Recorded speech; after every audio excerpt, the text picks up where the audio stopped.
SisterSong. We're the Women of Color Reproductive Justice Collective.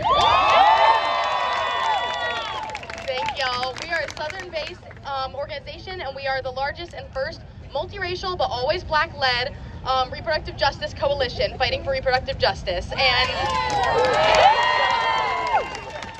Donna talked a little bit about reproductive justice, but I'm just going to name what the 4 tenets are real quick. It's the right to have children, the right to not have children, the right to raise children in safe and healthy environments, and the right to bodily autonomy. So it covers all our bases. And reproductive justice is really about the intersection between reproductive rights and social justice, and taking the time to center the most marginalized when the mainstream movement for reproductive rights was centering white people.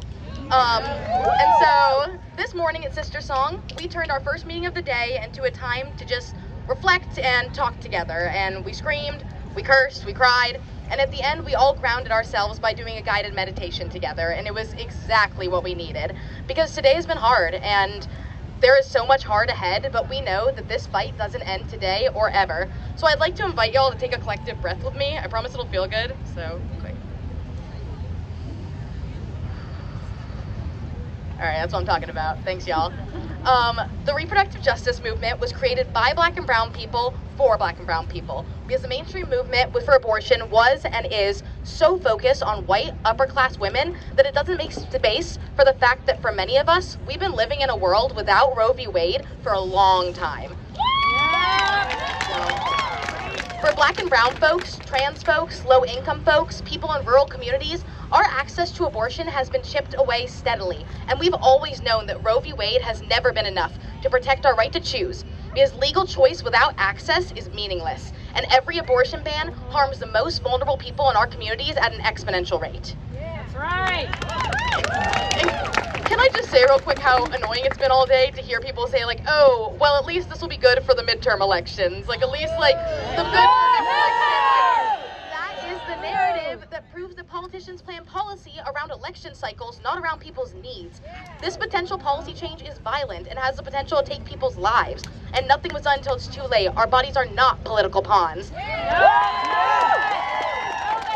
Elections are a tool, but they cannot and will not save us, and elected officials keep proving that to us. And at the end of the day, abortions have happened since the beginning of time, and they will always happen, no matter what. The people in power who are making these extremist decisions are so well organized and funded, but they are quite literally don't care about abortion. It's never been about abortion. If your conservative senator's mistress gets knocked up, it's not like he's gonna not pay for the abortion. He doesn't care. It's not about abortions happening. It's about controlling our bodies, controlling marginalized bodies, to ensure that vulnerable people can't climb an already wildly rigged social ladder. The U.S. already spends endless money to lock up Black and brown families, and overturning abortion protections is just one more way to keep incarcerating and criminalizing our communities. Banning abortion works to keep the white supremacist social order alive. Abortion justice is economic justice.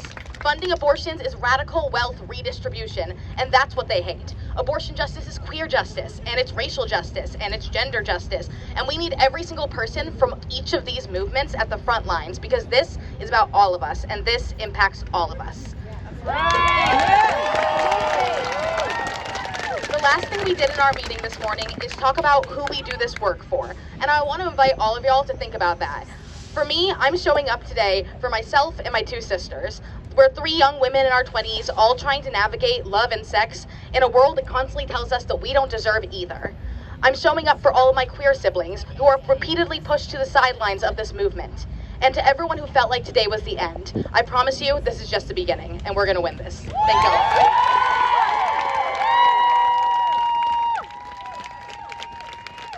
Okay, we're gonna have a real quick